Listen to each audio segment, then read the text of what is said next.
Is it time? Yeah. Are we live? Yeah, we are live. Hello. Are we live? Just gone live. I just walked in. So, here we come. Hello. Yeah. And I feel like I'm a long way away from you today. We are the infant feeding team at the John Radcliffe Hospital. I'm Naomi, this is Alex. And we are almost up to 2 years of doing this now, which is brilliant, isn't it? We're just checking the sound was working. We haven't been here a lot in the last few weeks, just with various things going on. So you probably feel, when are they here, when are they not here? But we're working through it all, and hopefully we will be here for the next couple of weeks. Yeah, I think. Yeah, well, I haven't got holiday till March, so we're here till March. Next few weeks. Yeah, absolutely. Yeah. So we have been busy burrowing away in the John Radcliffe, supporting mums breastfeeding, and wards haven't been quite so frantic for us anyway. They're always frantic, but we haven't been called to see that many people recently. So people are doing really well. I think mums and babies are doing really well because we seem to have not been called for support on the wards like we have been in the last month or so, which has been probably 6 months actually. It's been really, really busy. We've been in busy clinic this morning, and we're still seeing mums when before they've had their baby. So if you've got any problems, you can come to us before you have a baby, or have a conversation with us on the phone. So if you think you've got any medical problems that might affect breastfeeding, so that might be things like polycystic ovarian, hypothyroid, if you've had any breast or chest surgery, if you have had a history of not making very much milk before, or having big problems in the past with breastfeeding, or if you're on any medications that you're not sure about, we ought to really be talking to you. Is there anything else that we ought to talk about? Anything that I haven't mentioned there?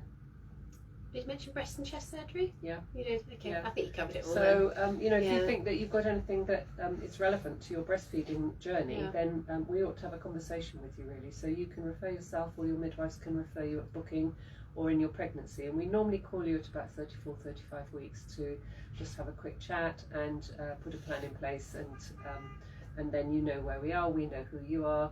And when you've had your baby, we may get involved with you on the postnatal ward after you've had your baby. The only other people we might want to have contact with prior to the baby being born is if you're on some quite unusual medications or a combination thereof. Yeah. So, most medications are compatible with breastfeeding, although it's always worth checking. But there are some medications, so mothers that may be under our Silver Star team here in the hospital who are on some unusual medications, it would be worth checking before you get to the point of having your baby. We have 9 months to plan, which is the wonderful thing about pregnancy. Yeah. So, it would be great if you are on a number of medications or some fairly unusual medications, then it would be really worthwhile just checking their compatibility with breastfeeding. Particularly things like sedative drugs. People that are on anti-epileptic drugs with sedative drugs and antidepressants and things. One at a time is probably fine, but if you take a combination of them, so you might be on 4 or 5 different medications, we need to make sure that it's okay to breastfeed on all of them, even though one of them might be okay. So it's always worth asking to make sure. Absolutely. I mean, it is just once in a while we come across somebody, and sadly it's postnatal and all's a bit of a rush trying to find out whether these medications are compatible with feeding, in the combination that they are, and the amounts that they're being taken. But as a rule of thumb, most of them most medications are fine. Very few are not. So it's amazing that you can take most medications, and actually, interestingly, some of the herbal supplements are more risky than taking the medication. So things like fenugreek, which people are very happy to take to increase milk supply, has actually got a lactation risk much higher than the other medications we look at to increase milk supply. In fact, I was reading yesterday, over the counter, it impacts on your insulin, I was reading yesterday. So it's remember that most medications are derived from herbs or plants. And so they are plant supplements that you're taking, and so they are a risk, and they can be quite toxic. So don't self-prescribe things. Don't take medication and think, I'll take an extra double dose because it may turn out that they're very toxic for your liver and for your baby as well, because some of them do go through breast milk. So always be really careful when you're taking anything to make sure that even if it just is a herbal supplement, that it is okay. Even though you can buy it over the counter or in a health food shop or something like that, just make sure that it is okay. You were going to talk about. I've just been part of a meeting about a social media campaign that's running at the moment, Ready for Parenthood. Some of you may have already come across it, but it's great. It's just they're sending out a number of messages every month on different topics, and we were just chatting about the topics that are coming up. And one of them that they were talking about was crying, and I know that we've come across parents in the past where they've had a baby who has cried more than most. So most babies will cry, but some babies will cry a lot. And it's really hard when you have that baby. It's very difficult to go out. We've come across them in clinic. These mothers find it very difficult because they feel like people are judging them. They feel like people are looking at them as if to say, well, feed your baby or soothe your baby, which they've done. They've done all of that. This baby is well fed. This baby couldn't have more loving and more cuddling, but it just cries a lot. And it is very challenging. And there's a charity called Crisis, and it's spelled literally Cry, CRY-SIS, and their speciality is supporting parents with babies who cry maybe more than the majority of babies, because it is really, really hard for those mothers. It's a bit like, in the same way that having an oversupply is very hard. We know all babies will cry, but some will cry more than others, and that can be very challenging for parents. It can inhibit their ability to go out. Makes it very difficult for anyone else to look after the baby, because they feel that they can't soothe the baby. So, just thinking about any of you out there who find yourself in that situation or know someone in that situation, this organisation called Crisis may be able to help. It seems like, it's been going quite a while. You said you were recommending it a while ago. Yeah, so, it's been around a long time. And I think, babies can be awake 18 hours a day as much as they can be asleep 18 hours a day, and that's both normal. So, it's just the luck of the draw what sort of baby you've got as to how their behaviour is. And I've had a very noisy baby, and my first baby was like that. So, and didn't sleep at all, and still doesn't at 30. It doesn't sleep well. So, it's just who they are. And so, it is very challenging, and it's very wearing, and you do feel that you are being judged, as Alex said. So the more people you can talk to, and actually, in these awful times that we've been through, you don't have the access to drop in, toddler groups and mums and baby groups and postnatal support groups with health visitors, which is what used to be around all the time. Yeah. You'd do a sort of an 8-week postnatal course with your health visitor, and they go through everything, talking about baby massage and socks not too tight. That's the bit I took away from it. Socks shouldn't be too tight. They have to be, they fall off, don't they? No, but then they're not good for the feet. But the things that they did on these sessions, I mean, you'd be delighted to have them now. You would be so delighted to have things like that, and I think gradually that service has gone a little bit, but also the access to anything has gone. And so you don't have that drop-in facility to just go and talk to other mums and say, does your baby cry all morning?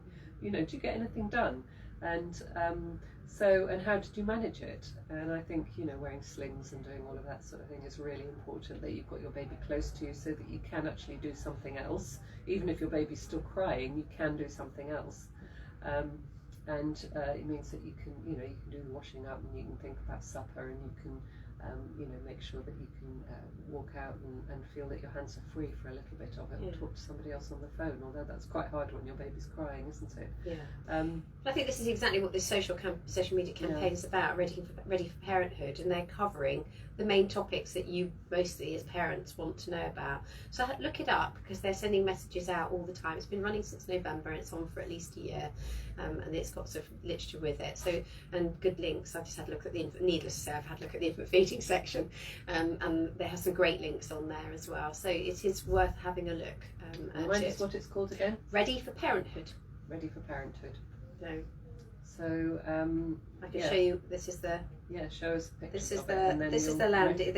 You're going to remember this is going to be back to front for you lot, and this is what the landing page. If you go on it on the website, that's what it looks like. But I think you'll get that on all social media. So it's called Ready for Parenthood, and then it's got a drop-down section which allows you to look at specific areas. So it talks about attachment and vaccinations, infant feeding, and healthy living, and it carries on. That's not all of it, that's just a few of them, but it has sort of drop down boxes from there with information and sort of like suggestions and comments. So it's, you know, it's quite good. I think, you know, it's there for you as new parents, to help you, to give you information and support you. I mean, it's not lots of words, it's quite short, so well worth having a look at. And you know that it's written from a reliable source, you know that it's people that know what they're talking about. So you know, the problem with the internet is you come across a lot of things, and you you read everything, and then you believe some things and not others, and you don't know what's right, who's giving you the advice. You know, some people just love standing on a platform and telling you things, and you know, it might be another country it's created in which the policies are completely different, and guidelines are completely different in our country. So medications are called different things, and procedures are done differently. So you know, it's really important that you know where the information is coming from, and that it's reliable, and that it is beneficial to you, and not to create more stress, that it is there to help you, and to make you feel that you're fantastic, because you are all fantastic. We all know that, but you know, you don't feel that when you're a mum and it's not going to plan. And I think that's the bottom line. I think we want to be perfect, but none of us are perfect. We can be just good enough, and that's all we need to be for our children, is just good enough. And you never know if you've done a good job or not, even when they've grown up. You know, how many times do you tell your mum that she was fabulous when you grew up, and that she was brilliant? You know, I mean, you just don't say that. It's your mum, isn't it? So I don't know. I tell mine. Not everybody does. And you don't know if your kids are happy with what you did, because they don't want to upset you by telling you you're rubbish as a mum. So you know, you don't know. There's no benchmark there to say, well, actually, did we do okay? Your kids grow up, and they survive all the traumas of growing up, and come through it, and that's a good job, you know. And they're able to function on their own and do their own things, you know, or not, depending on, you know, who your baby is and your child. But you know, you've done a good job, and that's day by day that you see that. But there isn't a gold sticker at the end of it as a parent, and that's quite hard, actually. So just tell yourself that you're amazing, because you are, and that parenthood isn't as difficult all the time as it is when they're tiny little babies. And you know, we were talking to people in clinic this morning, and you know, the dad was saying that she's not getting any rest, and I just said, well, if you hadn't got breastfeeding problems, you wouldn't be getting much rest either, because babies feed frequently, and they chat to you frequently, and they want to be close to you all the time, and so you do have to be busy. And when your partner goes out to work and comes back and says, what have you done today? You just say, well, I fed the baby. Which is an amazing job. And that's the most important thing that you job. Do. And that's all you've done all day. But as my American friend would say, cut yourself some slack. That's what you're meant to be doing. So you know, it isn't any different, really. We do all these regimes that we get to make milk, but actually you're still going to be very, very busy if you don't have problems. And I think that parenthood is exhausting, and you just sleep in little naps when you can in order to cope with all of this. And like this website sounds like it's a really good plan for you to have some strategies and realise that you're doing a good job, irrespective of how often your baby is settled or not settled. You know, some babies feed 6 times a day and they gain a pound a week, and other babies feed, you know, 15 times a day and they're still not gaining weight. So and they're awake all the time. So there aren't any rules in these books, and the babies make the rules, and you're guided by them. So it is challenging. Shall we move on to some questions? Excuse me. Grace has said, they say it's not possible to overfeed a breastfed baby, but I'm currently exclusively pumping. How much should my 10-week-old be having per day, roughly? He's currently having about 20 ounces of express milk and 5 ounces of formula. Now my brain's going cluck, cluck, cluck, because I'm having to convert it. And my 20 ounces? I haven't got my phone's over there, so I can't work it out. So that's 20 times 30. Yeah. So this, my husband would have just been there like this. So I haven't got my phone there. I haven't got mine with so me. Must be about 600 mils. Sorry. Probably. Well, 150 is 5 ounces, so it's 300 is 10 ounces, isn't it? So it's 20 ounces. So double that. So 600. 600 Yeah, is what I said. Yeah, 600. So 600 mils plus 5 ounces of formula. That's about right then. You know, we anticipate that a mother will produce on average about 750 mils a day, and that's about what babies are looking for. What you're looking for is your baby, you know, satisfied? Is your baby growing appropriately? Are they pooing and weeing appropriately? You know. At 10 weeks, that might not be every day. They don't poo every day from about 6 weeks. It's eked out a bit by then. Yeah, so, some do. So, you know, if they're looking for a bit more, then that may not be so surprising either, because when we say 750, that's an average. So, you know, some babies will be wanting more and some babies will cope with a bit less. But I think go with your baby. Don't we, from about 10 days. Most mums will provide about 750 to a litre by 10 days, 2 weeks. And it doesn't go up much beyond 6 weeks. No. So once you get to 6 weeks, the volumes is the same if you are breastfeeding. If you're giving bottles, it tends to have to go up a little bit more. But you have to go by your baby's development and weight. And if they're gaining an excessive amount of weight, then it might be that they're having more than they need. And if they are not quite gaining enough, then it might be they need a little bit more. But what you do know is that your milk will be changing in composition as you're pumping, so it will know that your baby's development and age is changing, and the length of time that you've been making milk. So the changes in the breast milk will be fluid, and they will be changing as you go along, literally. So, you know, the composition of the milk will change, the fats will change, the enzymes in the milk, the you know, the composition of the proteins and the fats and everything else will be changing according to your baby's development. So even though the volumes might be going up a little bit more, the you know, composition of the milk will be quite dramatically different as your breastfeeding journey continues. So you know, don't underestimate what you're doing. And if your baby's putting on a bit too much weight, then you could always try not giving quite so much and see if they're happy. Often, if you've given larger volumes, they expect it. And they will eke it out when they start moving. You know, once they start crawling and walking around, they generally modify what they're taking in. And actually, breast milk's very high sugar, isn't it? Hugely high sugar. I'm just going to pick up what you said, Grace, about not overfeeding a breastfed baby, and you've made the point that this is express breast milk. It's much easier for a baby to regulate their intake at the breast than it is with a bottle. So it's remembering to use responsive bottle feeding techniques. Naomi's getting ready. Have you got a bottle ready? Yeah. So it's using responsive bottle feeding techniques that allows your baby to say when they've had enough. So you sit them up, you keep them close, and you turn the bottle up. This is a tiny bottle if you're giving the volumes that you're saying you're giving. Rub the teat down the baby's top lip, and then allow your baby to take the bottle in. You hold the bottle horizontally, and you just make sure that there's enough milk in the end of the teat. You don't need to turn it up and fill it all the way up, because it drip, drip, drip, drip, drip, and that is really fast flow, and the baby can't control that. So allow your baby to suckle and pause and suckle and pause, and that's what we call paced feeding. And so they pace what they want to take, and then they will spit it out when they've had enough, so that they work out whether they want more or not, rather than, you know, putting too much in too quickly, because then they can't stop and they have to take, and it overrides their feeding cues. So just let them think about what they're doing, and they will, you know, their tummy will register when they're full. And that, you know, when you give, you can overfeed, you can give too much food to a breast milk fed baby at a bottle, rather than at the breast, which is what Alex said, but as you can with formula. But breast milk has got leptin in it, which is an appetite suppressant, and that will work as well if your baby's getting the leptin, which will stop them overeating. They will get that enzyme, which actually, or is it protein or is it an enzyme? Gone blank today.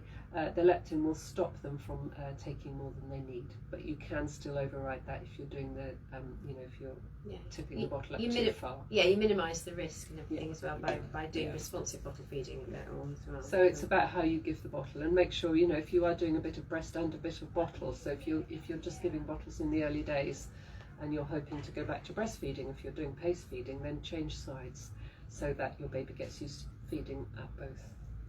one side and that side. Obviously, we are so predominantly left or right-handed. We are. The majority Some people of us can't feed with the opposite side, but you know, it's it worth gives a the try. baby the opportunity to not feel strange when it goes to the breast and it's never fed on its opposite side to what you normally give it a bottle. So you know, just keep going with that as well. Okay, hope that answers your question, Grace. But the volumes sound within the normal ballpark anyway. Heba has said, good afternoon, can your first period after giving birth affect your baby's breastfeeding pattern? Yes, it can. Yeah. So, a little while sometimes. But ride it through as much as you can. Keep going. Yeah. Sometimes when you ovulate, your body smells differently, and your baby senses that, and often they don't feed as well. But also, it does affect your milk production for a little bit, and then it builds up again. And also when you have a period. Yeah. So keep going though. I mean, in the majority of mothers will start getting periods at some point, and it doesn't stop them from feeding. No. So be reassured. There are lots of mothers out there who are having periods and they are feeding. So just ride out that little hump in the way. So. And make sure when you know, on the contraception that you're on the progesterone only, not combined. Yeah. Hormones, because that can also affect your milk production, and you might find when you start taking the pill that your production changes a little bit as well, but it should build up again and you should be okay. Some mums are more sensitive than others. Okay, Helen has said, if you're planning to breastfeed, should you bring a pump into hospital with you in case there's trouble latching, etc., or do you recommend only hand expressing to begin with? Well, we would suggest hand expressing in the initial point, because as anyone who's been watching this for a while will know, colostrum is thick and gloopy, and actually you would just lose it in a pump. So we would always be talking about hand expressing in the first instance. So until your milk comes in, until you start seeing it going up in volume, it becomes lighter in colour, and there's just generally more of it. That's your transitional milk. Until you see transitional milk, hand expressing is the way to go. Once the transitional milk's starting to come in, if you're still needing to remove your milk by hand, or the baby's not doing it themselves, then you would move on to a pump. Now, we do have pumps on the wards. On occasions, we have an awful lot of women using the pumps that we've got. We've got quite a lot, and it can end up that we have to ensure that mothers remember to leave them outside their bed, on their bay, or outside their room, because they might be sharing with one or two others, and so they have to dovetail using them. So for some mums, they do prefer to bring their own pump in. It also gives you an opportunity to practice with your own pump and maybe get some support with that. But it's not obligatory, because most mums don't know they're going to end up pumping because they're hoping to breastfeed. So we are here with pumps. We do have the kits. And you do get your own kit, and that stays in your room, and you keep washing that with soapy water if you're using it. Anything with breast milk in, you just use, or colostrum, you use soapy water to clean it. But you do get your own kits, and you can take them home with you as well, because they just get thrown out when you've left. So they're disposable. So do take them with you, because the funnels are usually a good size, and it's you know, standard pumps, they tend to send you a smaller funnel. You tend to get a 24mm funnel, and we usually give you know, 27s to 30s, which sometimes suit mums better than other ones. But if you look at a funnel, it's quite a big thing, and as Alex said, you get much less out in the first few days. And we talk about when you're hand expressing that you're literally getting 0.1 of a mil out, so you're getting, you know, one little notch on that tiny little syringe. So if you imagine that going down that funnel, it won't get very far, and you end up just washing it away. So you're wanting to get maximum amount of colostrum in a small space so that you're not losing it. So it's really important that you understand that, and the hand expressing is the best way to collect it with a syringe or a teaspoon at home if that's where you are. And as Alex has talked about, as the volumes change, then you can start to pump more. But if you're finding it really sore to hand express, and some mums do find that they're not very dexterous, or you might have got carpal tunnel syndrome in your hands, so you're not dexterous, or you might have got arthritic hands, or anything that's affecting you, or you've got drips in and you can't actually physically do it very well, or you're struggling to get anything out, it's always worth trying a pump, but it's not recommended routinely because of all the reasons we've just talked about. But you know, some people don't respond to hand expressing, some people don't respond to pumps. So you know, you don't know till you try, but you might get a little bit more out if you pump. Most likely you won't. most likely you won't get very much. For those mothers who unfortunately have premature babies, then they're actually actively encouraged to go on the pump really early, because the key focus is on getting that milk supply in as quick as possible. And their attitude on the neonatal unit is that milk is medicine. So we know how fantastic human milk is, and Naomi's already mentioned about some of the components that they're constantly changing to meet the baby's needs. And as we've said on these sessions before, it's like the baby's first vaccine. It's got every single antibody your body has ever produced in all your life. It's there, packaged, ready for your baby to give them a first vaccine when they're born. So it is a fantastic product. In tiny weeny amounts in the beginning. Colostrum is tiny weeny amounts, so we will be suggesting that you hand express. But if there's any sign that you're not doing great, not doing as brilliantly as we'd hope you would, all the babies on the neonatal unit will get you on a pump if we need to. So Helen, you don't need to bring your pump in with you, and if it was a sign that you needed a pump, then we would obviously loan you one, and if otherwise your partner could always bring one in when they come in and see you. And you've got to remember that oxytocin, which is the hormone that lets milk down, allows you to get milk out of your breasts, is very shy. And so if you're very stressed, or your baby is in the neonatal unit and you're separated from the baby, it is sometimes difficult to get milk out of your breasts if you're stressed. And so having your baby with you, having your baby close, having skin to skin, smelling your baby, having baby's clothes, and something like lavender oil, sometimes a nice smell, something that evokes happiness with you, is really important. Or get someone to talk about your pet, stroke a pet. If your baby's not with you, stroke your pet, stroke a cat, stroke your dogs, talk to your dogs, or just imagine them. And particularly if it's your first baby and your firstborn was a dog, that's your firstborn, and so that will make and evoke huge feelings of relaxation for you. So think about really nice things and talk to somebody, talk to your partner, ring them up on the phone if they're not with you, and get them to talk to you about things that you both like and like doing, because that relaxes you. And very frequently when we're talking to mums and trying to support them with their pumping, you spend half an hour just chatting about what they do in their other life, what they do for their job, and where they like to go away, and where their family is, and the dyad in their family, and before they know it, they've relaxed, and there's half a bottle of milk come out that they weren't expecting, because it's so shy. It does not work sometimes, and so mums say, well, it doesn't work for me pumping, and then you start to relax, you start to talk about nice things, you get involved with your pets and your family and other children, and then suddenly the milk will start to come. So it's not always that you don't have it, it's just the fact that your body is so wound up and so stressed that it won't let it come out. I usually tell people to go and watch something they like on television, something that makes them laugh, something that they enjoy. I won't go for anything don't go for anything hardcore, don't go for something like The Handmaid's Tale. Go for something light and entertaining that you enjoy, or music that you really enjoy. Just have a lovely cuddle with your partner. Because that's really important. Lots of cuddles and kisses and things. It's really lovely. And the other thing about pumping and milk production is if your baby is premature, your breast development is not up to maturity. So if you've had a baby at 28 weeks, your breast development is 12 weeks behind somebody who's had a mature full-term baby.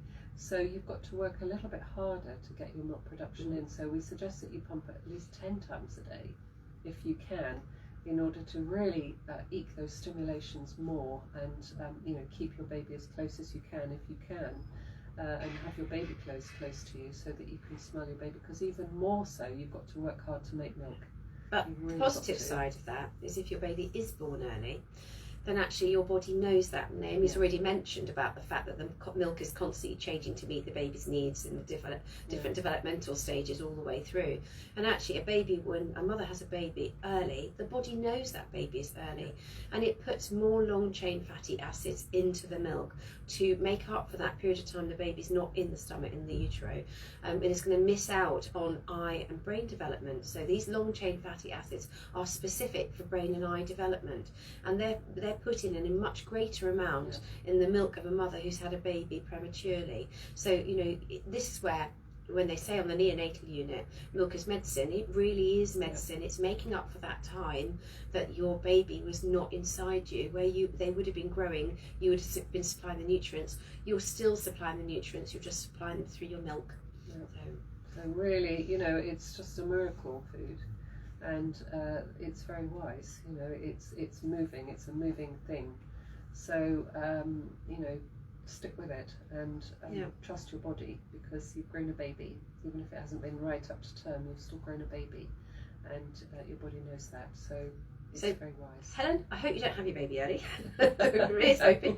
And if you do, you'll have enough milk, you know, and have good milk. And you don't need the pump at all. You can just get your baby feeding. That would be wonderful. But that was a really long answer, wasn't it? Yeah, I know, but we went off on different tangents as usual. Charlotte's on here. She's just asking a question about bloating and missing a period. Charlotte, I think my answer to your question is, I think if you're concerned, have a quick chat with your GP. Give them a quick call. And maybe, and that would probably be the best thing to do, I think. Imi's come on. These are all our regulars this week, Charlotte and Imi. She says, hi Alex and Amy, it's been a long time. Just wanted to say hello and hope you're both well. Leo's 18 months. No way. In the next 2 days, and we're still breastfeeding. Well That's done. Amazing. That's what we like to hear. It encourages everyone. Poor Imi. We met her in the middle of the major lockdown. So we're just sneak her in for some help. Backed it on to another appointment and gave you some help that way. You were doing amazingly. Brilliant. Well done, you. It's worth it, isn't it? Yeah, we weren't even allowed to be in breastfeeding clinic at that point. No. So congratulations to you and to Leo. Can't believe he's 18 months. Right, Chantal has said, hello, thank you for your support in January 2021.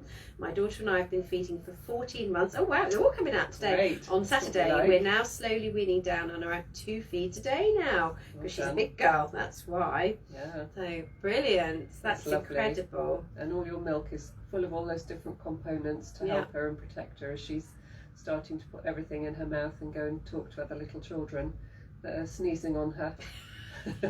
What thought? It's all lovely, you know, and we know that if you get sneezed on, you produce antibodies for that sneeze within 20 minutes. So, you know, as your baby picks up things and you're close to other people's, other people's children, you're making antibodies for your own baby if you're still breastfeeding. So that baby, even if it's 14 months old, because to us that's still a baby, you know, you're making antibodies to protect, even if it's 2 feeds a day, to protect against all the environmental things that are going on, and that includes COVID as well. It's protecting against COVID.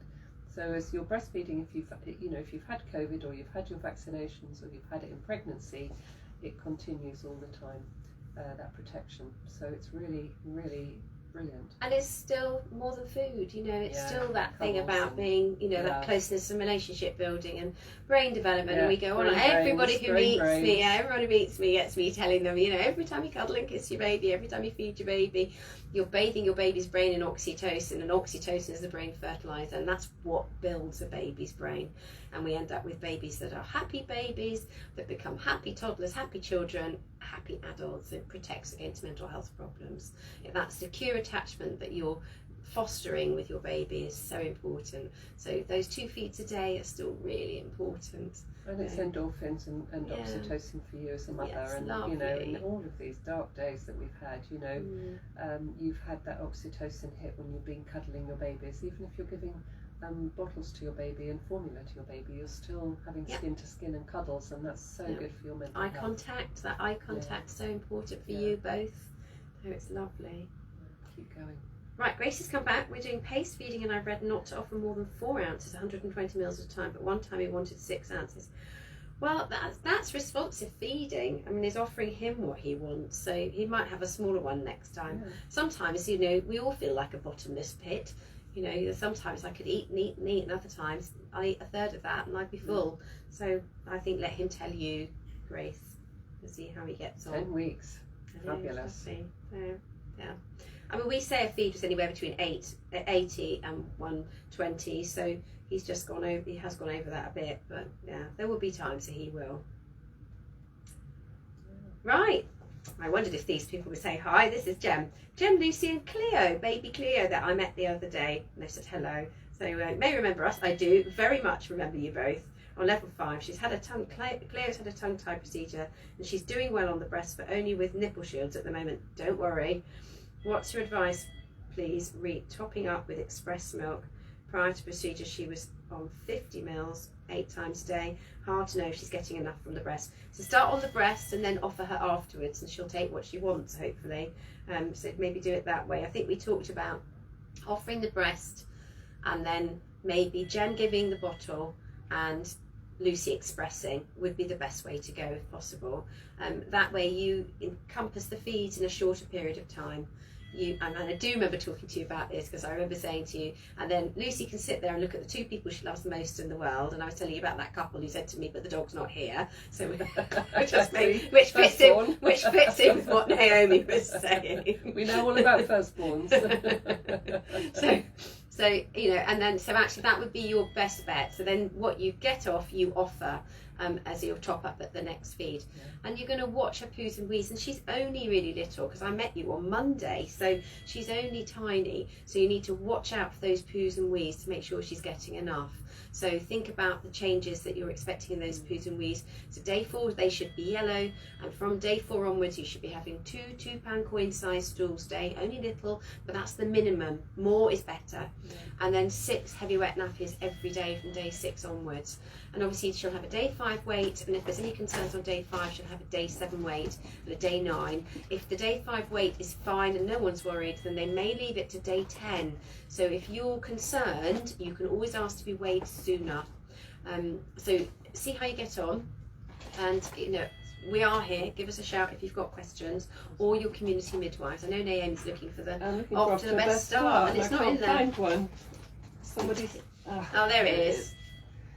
You should. Oh, that's no, it's not. It's the other one. She's looking for the picture of the poos and wees.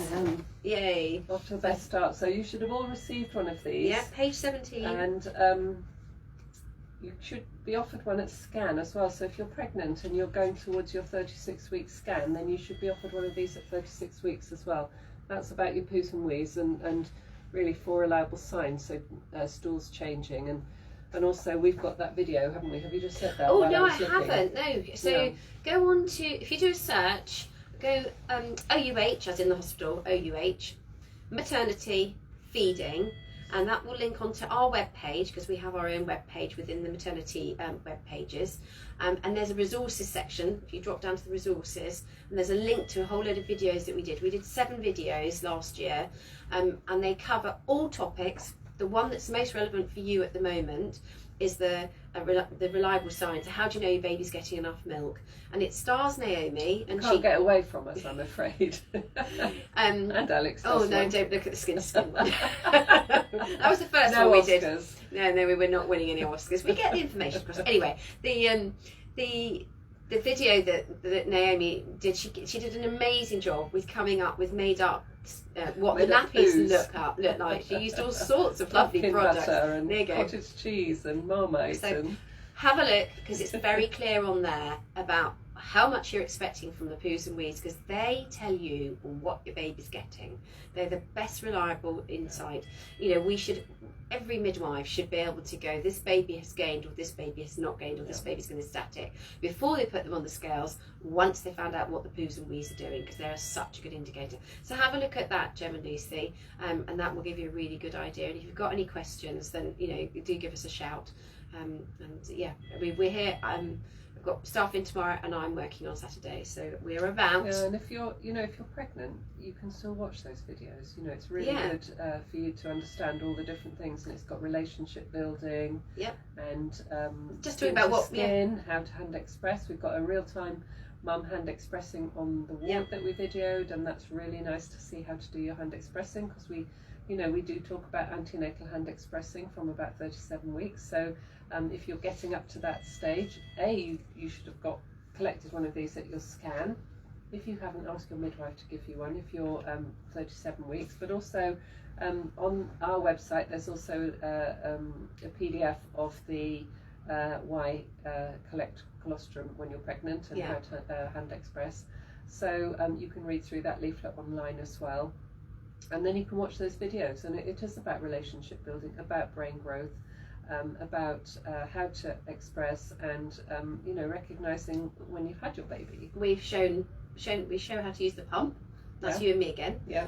So lots and lots of different there's lots things on there. Yeah. But also when you go home from the hospital, I know some of you have gone home and come back in, but even then we've got this as well, which is in your blue and white folder that you get to take home with you, and that's put in a plastic folder and plastic wallet that you take home. But that's your 4 reliable signs. Well, it's 3 reliable signs because it hasn't got the weight on it, but if you're ticking all the green on here, then you're doing a good job. If you're ticking all the yellow, you should be having a conversation with your healthcare provider. So you should be ringing your midwife even if you're not due an appointment and saying, actually, I've looked at the tick box on my care plan, because this is for you as much as it is for the staff. Don't not pick it up and look at it because it's got information in to help you, and just say, I'm ticking lots of yellow boxes in the reliable signs and signs that my baby's taking enough milk. I think I need to talk to somebody, or somebody needs to come and see me today. You want to put the sandbags out before the flood. And what happens in real case is that you put the sandbags out after the flood's been, and that's when you come into hospital on day 5 because your baby's lost more weight than it should have done, or it's very jaundiced, or your milk production is late coming in. You might have had a cesarean, and sometimes when you have a cesarean, your milk production is slightly less in the early days, and it takes a little bit longer to build your supply up. And so you might find that you're ticking boxes more if you have had an instrumental delivery, something that's happened in labour. You've had to have a cesarean, you've had lots of IV fluids, for instance, very long labour, and you might have had forceps delivery, or lost a lot more blood than you thought you were going to lose. All of those things can increase your chances of having a slower production of milk in the early days, and it might be that your milk doesn't come in on day 3, but it comes in on day 5, and by then your baby's sort of 48 hours behind in the fact that it's not quite getting the transitional milk as quickly as babies that have had a, say, water birth at home or something, because you've had lots of cuddles with your baby, and just the circumstances. Your baby may have been separated from you for a few moments at birth. It may not have been able to do exclusive skin to skin because you were in theatre and you felt poorly and you felt wobbly and shaky and sick. All of those things might be happening, so it takes a bit to catch up. So it's really important that you act on all of those things that we've talked about, ticking boxes, making sure that you can see what your baby's having, look at what's coming out of the nappy. Is your baby peeing frequently?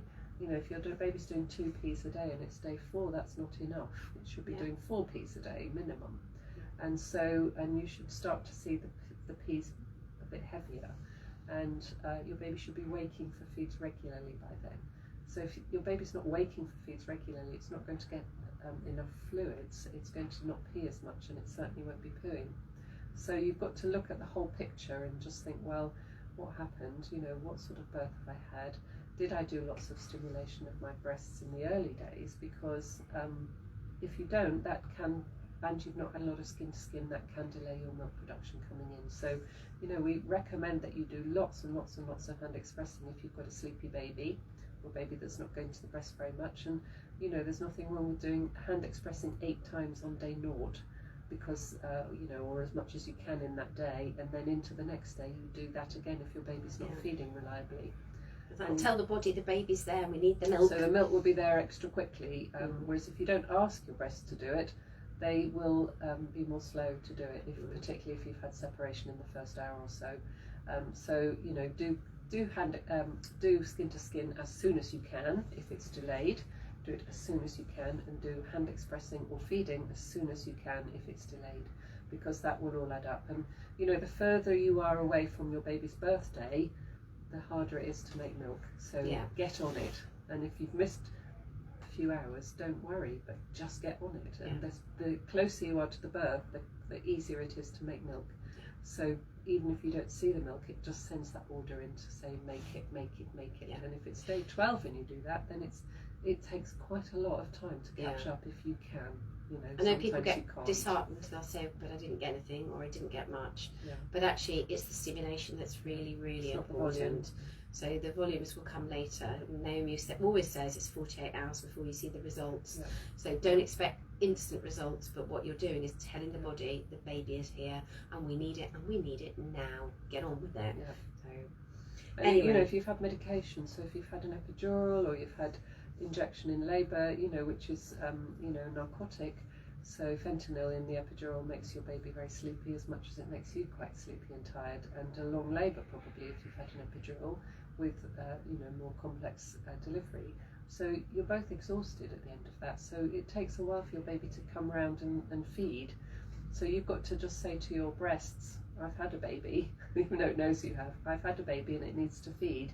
So you have to do it all the time. Hand express, hand express, hand express, hand express. Protect your supply. And we say that many times to staff on the wards when they say, you know, milk's slow coming in and the baby's not touching. We just say, if you've got milk, you can do anything. Protect your supply, get on it, have a sleep tomorrow. You know, you have to do hand express today. That's where, you know, making the most of partners. Yeah. Anyone within the family is important. I often say to parents when they're facing the second night is to say, right, well, partner cuddles the baby, mother has a sleep, because it is the time when that second night comes in. Often babies will sleep the first night after they're born, and the second night they are awake all night looking for food. And it's not just food, they want that closeness and comfort, they want to be with you. They're realising they've been born, they're no longer inside you, they want to be right next to you. Permanent food source is gone, and they realise that the placenta's no longer giving them what they want. So they really want to be right next to you. So when you're approaching that second night, get some sleep during the day, get your partner to give your baby a cuddle, and you close your eyes at least an hour and just make sure that you can be ready to face that night, because that's when a lot of women, you know, or you know, people crack, is when they go, right, well, baby's desperately hungry, I'm obviously not giving it what it needs, and they'll often then look for other sources of food, and that's, you know, that could be a real slippery slope. Whereas actually just go with it, load skin to skin, keep the baby close, meet the baby's needs as best you can, and know that it's going to get better. It's not always going to be like that. And the chances are your breast will be full by the end of the next day, and then your baby's gorging. And then you're on to another issues, you know. So babies don't have a huge need for food, lots of food in the first few days. They have need. Not to, wouldn't it? They don't need big volumes in the first few days. They just need that closeness and comfort, that frequency. And so this is your baby's tummy. You see that, it's so tiny. I'm so far away from you, but it's a tiny little marble, and that's, you know, first 3 days really. So it's tiny. So so it's just thinking about anyone who's facing, you know, they're coming in and having their baby. The night two, that's not the time to crack. That's not the time to make a decision to change your feeding choice. That's the time to just ride it out, get through it, make the most of any support you can get, and don't make decisions in the middle of the night. Not at 4 o'clock in the morning. No. Wait till it's light. And then have a cup of tea and some breakfast, and then talk about it again. But don't make a decision at 4 a.m. of the night. It's just that's when people make their decisions. And babies cope with not having big amounts of food. They really do. They really do. If they're normal, healthy term babies, they will. If they're not, then they should be getting extra food anyway. So, you know, if your baby's premature or very small for its gestational age, or you're diabetic, and it was, or if you know, it's septic or something like that, then you would be giving more food to your baby, and you would have had that in the hospital. They would have told you that. But if it's healthy, normal term baby, then it will manage. So that all stemmed from Jem. Sorry, Jem. Jem and Lucy. You know better than to ask us questions. So going back to knowing whether Cleo's having enough, I would start with the breast, offer her a top up, see what's happening, keep an eye on those poos and wees. And I noticed that you've put a comment through your day 12, and you've got a weigh in tomorrow, so that will give you a good indication of what's going on. So and just keep an eye on her. You know, just see what's happening, and don't now go a long period. If they discharge you tomorrow, if she's back at birth weight and you're discharged, don't go a long time before you have another weight. Talk to your health visitor and ask for her to be weighed within the next week, because you have had a big change in what you're doing. So ask them to do that. It's quite reassuring for you, because, you know, even though we say the 3 reliable signs of suckling, swallowing, peeing and pooing is enough to tell us, you're not going to believe it until you see it on scales as parents that have been through, you know, weight loss or issues of feeding. You're very hung up on weights, and so that will gradually fade, but it's very important at this point. So, and obviously, you know, you can always contact us. Helen has come back and said, thank you both, all tangents appreciated. Well, all the tangents we do that. Charlotte's come back saying Alicia is going to be 2 in May. OMG, goodness. Where's that time gone? I know, that's incredible, isn't it? Can't believe her. 2 years of COVID. Gemma has said, hi, sorry, I only caught a little bit of the start of the live as I had to take a phone call. Who was it you said I should contact about breastfeeding when I'm on medications? I'm currently on a lot of medications for mental health and some other bits, and worried I won't be able to breastfeed because of them. You can contact us. So email us with a long list of things that you're on, and we can look. So it's infantfeeding.team@ouh.nhs.uk, and you can just email us with the list, or you can ring us, and then you know, we can email you and talk to you about what you're on. So yeah, it's always worth knowing. Yeah, absolutely. Let's get them sorted before you've had your baby. That's the one. We do get a little bit exasperated when we get a call. You know, it's paid. Is the and they like phone up. They've got this lady on the ward, and she's day 2, and she's on these meds. And you're like, hang on a second, she's been 9 months pregnant. Why did we not know about it before? So that's wonderful. Get in touch with us. You can call us. You can. Email us, whichever you want to do, you know, and we can help you there. Yeah, or even your own midwife can refer you to us, and we can. Or if you're under Nikki Wiggins, Nikki can as well. Yeah. So. Right, okay, we look forward to hearing from you and talking to you. Saru has said, my daughter is 2 weeks old now. I'm breastfeeding her every 2 hours. Should I be hand pumping, expressing my breast milk in between the feeds to increase the milk production? Are there any particular diets that increase milk production? Wow. No, you shouldn't be. If everything's fine, you shouldn't need to pump and give your baby extra milk, because your breasts are, you know, be confident in what your breasts can do, and if it's all going well, and you know, you think you've got enough milk and your baby's happy, then you know, it's a win-win. It's only if your baby's not gaining enough weight, or you can't attach your baby to the breast, that we'd suggest that you pumped and gave baby extra milk, but you don't need to do it routinely at all. The normal way is to put your baby to the breast. But you know, for various reasons, babies don't do that all the time, and then that's when you may, you know, if feeding is not going so well, then you may need to give bottles, but it's not as a given that you need to. And Gemma has said, I think I'm being. What's the other part of the question? Oh, sorry. I was moving on to the next one. Should you be hand expressing, and are there any particular diets that increase milk production? No, not particularly. Just eat well. You'll read about lots of different things, but you know, good stimulation. So the more you take out, the more you make. Yeah. Milk production is driven by milk supply. Milk supply is driven by milk production. So it's milk removal is important. Yeah. So the more you feed your baby, the more you make. Yeah.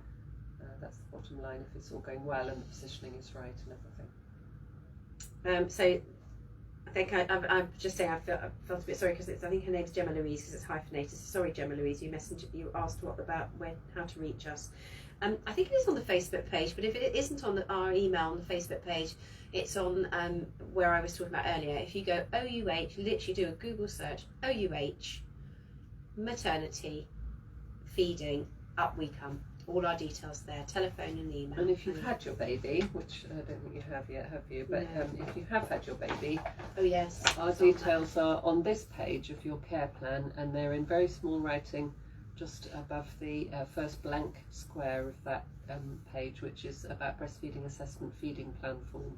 So our number is there as well, but your community midwives would be able to give you our number, or you can find it on the website as well. I'd say if I've met you, I've normally circled that number. Yeah. So that was that. And Sarah has just come back to say thank you. Gemma Louise says, thank you, I'll send an email. I'm due in 7 weeks. Brilliant, thank Perfect you. timing. That's great timing.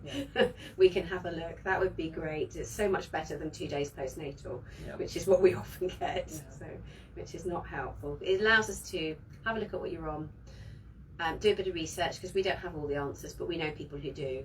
And then if there's anything that might be causing a problem, we can look into alternatives. And I know when it comes to many of the mental health medications, it's often one particular one is better for you, but it might be something else that we can change that may make the whole lot more compatible if there is a problem. Very rarely are they contraindicated. Yeah. It's the combination we sometimes struggle with. Only because it does make babies more sleepy sometimes. So if you're taking 3 or 4 of them, it might make your baby a little bit more sleepy than that. And it's a level of sleepiness that we're worried about. So there are alternatives, as Alex said. Charlotte's come back about her daughter, Alicia. She says she's walking on her own, and when she walks on her own, she keeps on laughing and doesn't concentrate and then wobbles. So she said that her and Andrew love her walking around the shops and holding her hand, and she keeps waving at everyone. I can just imagine her waving at everyone. So it's a very cute little thing. Right. Any further questions for us? What time are we doing for time? 25 minutes past. We're in time. Pretty perfect, isn't it? So if anyone's got anything quickly they want to ask us, now is the time. Yeah. Or we will be back next week, won't we? We will be back next week. I'll be back. I'll be on my own. So everybody come and join me. As I said before, I was saying to Jem and Lucy the other day, when I do it on my own, it's just a little bit harder, because when there's 2 of us, it's much more infill. And it's a little bit more challenging when it's just me on my own. So I need loads of questions when I'm on my own. So think between now and next week, get your friends to join. So it's amazing how many people we meet nowadays who say that they've seen these sessions and found them really useful. In fact, Jem and Lucy was saying they didn't know anything about feeding, or very little, before they started watching them. So that makes it all worthwhile for us. That's our positive feedback.